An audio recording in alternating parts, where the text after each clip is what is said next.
എപ്പിസോഡിന്റെ opening സീനിൽ ആ ഷിരു അവനാണെങ്കിൽ ബ്ലാക്ക് ബിയർഡിന്റെയും അവന്റെ ടീമിന്റെ അടുത്തേക്ക് വന്ന് അവർക്ക് ഇപ്പൊ ആന്റിഡോട്ട് ഒക്കെ കൊടുത്ത് നോർമൽ ആക്കുകയാണ്. ഉടനെ ഷിരു ആണെങ്കിൽ ഇപ്പൊ ബ്ലാക്ക് ബിയർഡിനോട് പറയും, ഇനി മുതൽ ഞാനും നിന്റെ ടീമിലുണ്ടാവും. കാരണം മറ്റൊന്നുമല്ല, ഷിരുവിന് ഇനി ഈ ജയിലിൽ തുടരാൻ കഴിയില്ല.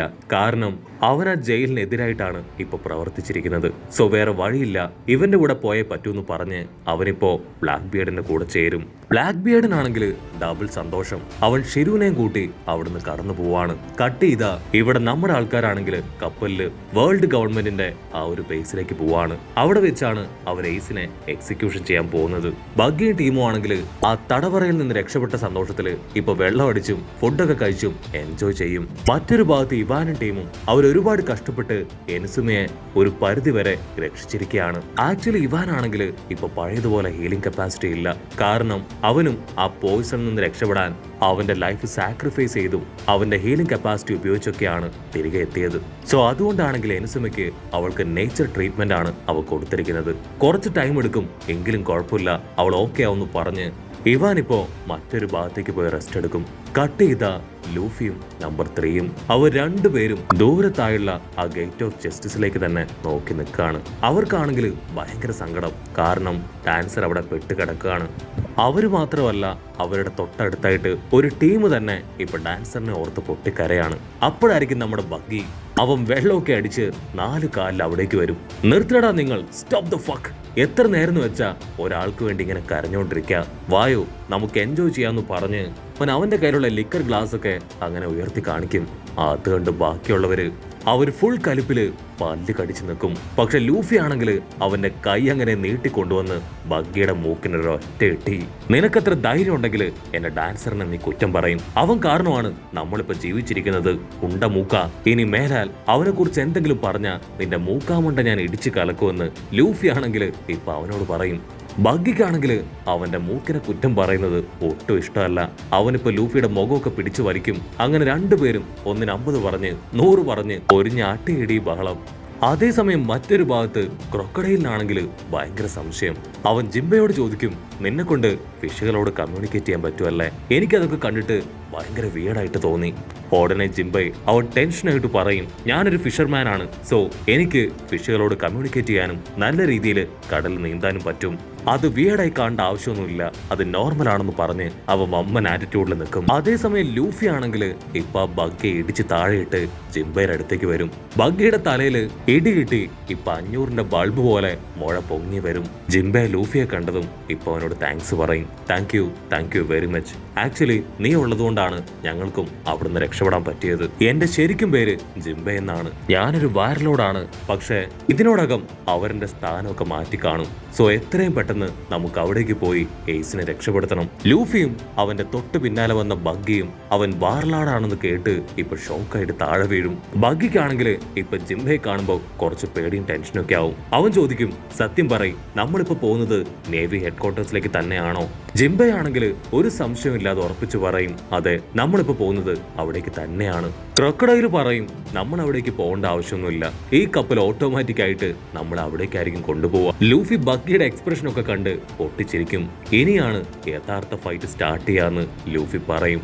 അത് കേട്ട് നമ്പർ 3യും ബഗ്ഗിയും അവരങ്ങനെ ഫ്രീസായി നിൽക്കും. അയ്യോ ഇല്ല, ഞങ്ങളെ കൊണ്ട് വയ്യ, ഞങ്ങൾ ഇനി അവിടേക്കില്ല, കപ്പൽ നിർത്തുമെന്ന് പറഞ്ഞ് അവർ രണ്ടുപേരും ബഹളം വെക്കും. ലൂഫി സിമ്പിൾ ആയിട്ട് പറയും, അങ്ങനെയാണെങ്കിൽ നിങ്ങൾ ഇവിടെ തന്നെ ഇറങ്ങിക്കോ. പക്ഷെ അവരെ കൊണ്ടാണെങ്കിൽ അവിടെ ഇറങ്ങാനും പറ്റില്ല. കാരണം അവർ ആ ഡെവിൾ ഫ്രൂട്ട് കഴിച്ചിട്ടുണ്ട്. സോ കടലിൽ വീണ അവർ തീർച്ചയായിട്ടും മുങ്ങിച്ചാവും. അപ്പൊ ബാക്കിയുള്ള പ്രിസണേഴ്സിന്റെ മനസ്സിലും ഇപ്പോ ആ നേവി ഹെഡ്ക്വാർട്ടേഴ്സിന്റെ ചിത്രം അങ്ങനെ വരികയാണ്. അവിടെ 7 വാർലോഡ്സ് ഉണ്ട്. മാത്രമല്ല വൈറ്റ് ബിയർഡും അവന്റെ ടീമും അവിടെ ഉണ്ടാവും. സോ അവിടെ പോയി പെട്ട് കഴിഞ്ഞാൽ ഉറപ്പായാലും മരണം നിശ്ചയം എന്ന് പറഞ്ഞ് അവരിപ്പോ പേടിച്ച് വരയ്ക്കും. അപ്പോഴായിരിക്കും ആ പായ്മരത്തിന്റെ മുകളിലായി ഒരു ചെറിയ സ്പേസ്. അവിടെ നിന്ന് ഒരു ഫോൺ റിങ് ചെയ്യുന്ന സൗണ്ട് അവർ കേൾക്കും. ബഗ്ഗിയാണെങ്കിൽ ആ ശബ്ദം കേട്ട സ്ഥലത്ത് അങ്ങനെ കാതോർക്കും. ഉടനെ ലൂഫി അവൻ ആ ഡോർ വലിച്ചങ്ങ് തുറക്കും. ആ ഡോർ വന്ന് അടിച്ച് ബഗ്ഗി തെറിച്ചു പോവാണ്. ലൂഫി സിമ്പിളായി ആ കോൾ എടുത്ത് ആരാൻ ചോദിക്കും. ആ കോള് വന്നത് അത് മറ്റെവിടുന്നുമല്ല, നേവി ഹെഡ്ക്വാർട്ടേഴ്സിൽ നിന്നാണ്. ലൂഫി സിമ്പിളായിട്ട് പറയും, ഞാനാണ് ഇത് ലൂഫി. ഉടനെ നേവി ഹെഡ്ക്വാർട്ടേഴ്സിലുള്ളവര് അവർ ഉറപ്പിക്കും നേവി കപ്പല് അത് ഹൈജാക്ക് ചെയ്ത് കഴിഞ്ഞു. അത് ഹൈജാക്ക് ചെയ്തത് മറ്റാരുമല്ല, ലൂഫിയും അവന്റെ ടീമും ആണെന്ന്. അവരുടെ മെയിൻ സസ്പെക്റ്റുകൾ അത് മറ്റാരുമല്ല, ലൂഫിയും ബഗ്ഗിയും. ബഗ്ഗി ആണെങ്കിൽ അത് കേട്ട് ഷോക്കാവും. ഞാൻ മെയിൻ സസ്പെക്റ്റോ? അയ്യോ അല്ല, എന്നെ പോലെ ഒരുപാട് പേര് ഇവിടെ ഉണ്ടെന്ന് പറഞ്ഞ് അവരിപ്പോ കരയാൻ തുടങ്ങും. ആക്ച്വലി ബഗ്ഗിയെ കുറിച്ച് നേവി ഓഫീസേഴ്സ് അവർ റിസർച്ച് ചെയ്തപ്പോ മനസ്സിലായത് പേരില്ലാത്ത വെറും ഒരു പൈറട്ടാണ് എന്ന് മാത്രം. അതിനുശേഷം വളരെ ഡീറ്റെയിൽ ആയി അവനെ കുറിച്ച് ചെക്ക് ചെയ്തപ്പോഴാണ് ബഗ്ഗി ആരാണ്, അവന്റെ പവർ എന്താണ് എന്നൊക്കെ അവർ പൂർണ്ണമായിട്ട് മനസ്സിലാക്കിയത്. ബഗ്ഗി ദ ക്ലോൺ അവൻ കോൾഡ് റോജറിന്റെ ഒരു പൈറട്ടായിരുന്നു. അത് കേട്ട് ഇപ്പൊ ബഗ്ഗി അവൻ നിലവിളിക്കാൻ തുടങ്ങും. ഓ മൈ ഗോഡ്, ആർക്കും അറിയാത്ത ഈ സീക്രട്ട് ഇതെങ്ങനെ ഇവരറിഞ്ഞു? അതിനെല്ലാം ഉപരിയായിട്ട് ഇവൻ ആ ഷങ്സിന്റെ വലം കൈയാണ്. അവർ രണ്ടുപേരും ചങ്സ് ആണ്. ബഗ്ഗിയെ കുറിച്ചുള്ള ഓരോരോ ഇൻഫർമേഷൻ കേൾക്കുന്തോറും ആ കപ്പലിലുള്ള പൈററ്റ്സ് അവരാണെങ്കിൽ അങ്ങനെ ഷോക്കാവുകയാണ്. ഷോക്കാവുന്ന കൂടെ കപ്പലും ചെറുതായി ഷെയ്ക്കായി അങ്ങനെ പൊന്തി അങ്ങോട്ട് താഴും. ബഗ്ഗിക്കാണെങ്കിൽ എന്താ പറയണ്ടേന്ന് അറിയില്ല.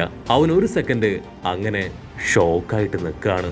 അപ്പൊ നേവി സോൾജിയർ ആള് ചോദിക്കും, ലൂഫി നീ എയ്സിനെ പ്രൊട്ടക്ട് ചെയ്യാനാണ് പോകുന്നതെന്ന് ഞങ്ങൾക്കറിയാം, പക്ഷെ ബഗ്ഗി അവൻ എന്തിനാണ് എയ്സിനെ പ്രൊട്ടക്ട് ചെയ്യുന്നത്? അതാണ് ഞങ്ങൾക്ക് മനസ്സിലാവാത്തതെന്ന് പറഞ്ഞ് ചോദിച്ചുകൊണ്ടേയിരിക്കും.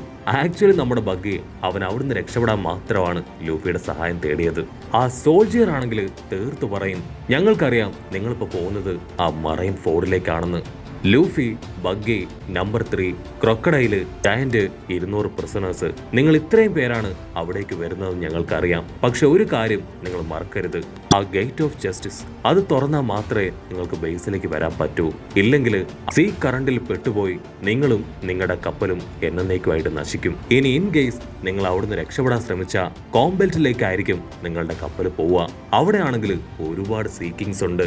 അവറ്റകൾ ഞോട്ടിയിടയിൽ നിങ്ങളെ ഇല്ലാതാക്കും. സോ നിങ്ങൾക്കിപ്പോ ചെയ്യാൻ പറ്റുന്ന ഒരേ ഒരു കാര്യം അത് മര്യാദയ്ക്ക് സറണ്ടർ ആവുക എന്നതാണ്. പക്ഷെ ലൂഫി ആണെങ്കിൽ ഒറ്റയടിക്ക് മറുപടി പറയും, നിനക്കത്ര ധൈര്യം ഉണ്ടെങ്കിൽ എന്നെ വെല്ലുവിളിക്കും, ഞങ്ങൾ ഉറപ്പായാലും എയ്സിനെ രക്ഷിക്കുന്നു പറഞ്ഞ് അവൻ ഫോൺ കട്ട് ചെയ്യും. അത് കേട്ട് ബാക്കിയുള്ള പ്രിസണേഴ്സ് അവരങ്ങനെ വണ്ടടിക്കാണ്. ജിംബയ്ക്കും ക്രൊക്കഡൈലിനും ആണെങ്കിൽ ബഗ്ഗിയുടെ ബാക്ക്ഗ്രൗണ്ട് കേട്ടായിരിക്കും അത്ഭുതം തോന്നുക. മാത്രമല്ല ബാക്കിയുള്ള പൈററ്റ്സ് ആണെങ്കിൽ ബഗ്ഗിയുടെ പേരൊക്കെ വിളിച്ച് വീണ്ടും അവനെ പൊക്കി അടിക്കാൻ തുടങ്ങും. പക്ഷെ ഇത്തവണ ബഗ്ഗിക്ക് കുറച്ച് പേടിയാവും. പ്ലീസ് ദയവ് ചെയ്ത് എന്നെ കുറിച്ച് ഇങ്ങനെയൊന്നും പറയരുത്, ഞാൻ സത്യത്തില് ഒരു പാവമാണ്, എനിക്ക് വലിയ പവറൊന്നും ഇല്ല എന്ന് പറഞ്ഞ് അവനാണെങ്കിൽ ഇപ്പൊ അവരോട് മിണ്ടാതിരിക്കാൻ പറയും. പക്ഷെ അവരാണെങ്കിൽ നിർത്താതെ ബഗ്ഗിയെ വാഴ്ത്തി പാടിക്കൊണ്ടേയിരിക്കും. ബഗ്ഗി പറയും, പ്ലീസ് ദയവ് ചെയ്ത് ഞാൻ പറയുന്നത് കേൾക്ക്, നിങ്ങൾ പറയുന്നതൊക്കെ സത്യമാണ്, പക്ഷെ ഞാൻ അത്രയ്ക്കൊന്നുമില്ല, ഇത് പുറത്തുള്ളവർ അറിഞ്ഞു കഴിഞ്ഞാൽ അതെന്റെ ജീവൻ ആപത്താണ്, അതുകൊണ്ട് ഇനിയെങ്കിലും നിങ്ങളൊന്ന് വായടക്കേ. കുറച്ച് കഴിയുമ്പോൾ ബഗ്ഗി ആണെങ്കിൽ അത് എൻജോയ് ചെയ്യാൻ തുടങ്ങും. ഒരു പക്ഷേ ഞാൻ എല്ലാവരെയും തോൽപ്പിച്ച് കിങ് ഓഫ് പൈററ്റ് ആയാലോ? അതെ, ഞാൻ തന്നെയായിരിക്കും ഫ്യൂച്ചറിലെ കിങ് ഓഫ് ദ പൈററ്റ് എന്ന് പറഞ്ഞ് അവനങ്ങനെ ചിരിക്കും. ബഗ്ഗി ഇപ്പോ ആ കപ്പലിന്റെ ഏറ്റവും ഉയർന്ന ഭാഗത്തേക്ക് കയറും. ഇന്നു മുതൽ പുതിയൊരു നായകൻ നിങ്ങൾക്ക് വേണ്ടി പിറവി എടുത്തിരിക്കുകയാണ്. ഞാൻ ഒരുപാട് സ്വപ്നം കാണുന്നവനാണ്, എന്നെ പോലെ നിങ്ങളും സ്വപ്നം കാണണം. അവരെല്ലാവരും ഇപ്പൊ ബഗ്ഗിയെ നോക്കി കൈവീശി കാണിക്കും, ഞങ്ങളുടെ ദൈവമേ ബഗ്ഗി, നീയാണ് ഞങ്ങൾക്കെല്ലാം, നിനക്ക് വേണ്ടി ഞങ്ങളുടെ ജീവൻ കൊടുക്കാൻ പോലും ഞങ്ങൾ തയ്യാറാണെന്ന് പറഞ്ഞ് മുൻപിൽ ഇപ്പൊ കൈകൂപ്പി നിൽക്കും. അവിടുന്ന് അങ്ങനെ സീൻ ബ്ലാക്ക് ഔട്ട് ചെയ്ത് ഇപ്പൊ മറൈൻ ടീമിന്റെ സെക്യൂരിറ്റി സിസ്റ്റംസ് അത് കാണിക്കും. എയ്സിന്റെ കപ്പല് ഇപ്പൊ ഓൾമോസ്റ്റ് അവിടേക്ക് എത്തിക്കഴിഞ്ഞു. മാത്രമല്ല അവിടെയുള്ള സാധാരണക്കാരായ ജനങ്ങളെ അവരെ ഇപ്പോ മറ്റൊരു സ്ഥലത്തേക്ക് മാറ്റാണ്. കാരണം വലിയൊരു യുദ്ധം അവിടെ നടക്കാൻ ചാൻസ് ഉണ്ട്. ഉടനെ സെൻഗോക്കു ആളങ്ങനെ റെഡി ആയിട്ട് പുറത്തേക്ക് വരുന്നതോട് കൂടെ ഈ ഒരു എപ്പിസോഡും അവസാനിക്കുന്നു. എപ്പിസോഡ് ഇഷ്ടപ്പെടുകയാണെങ്കിൽ തീർച്ചയായിട്ടും ലൈക്ക് ചെയ്യാനും കമന്റ് ചെയ്യാനും ഷെയർ ചെയ്യാനും മറക്കല്ലേ. അടുത്തൊരു അടിപൊളി എപ്പിസോഡുമായിട്ട് കാണുന്നവരെ it's me with Mallu episode.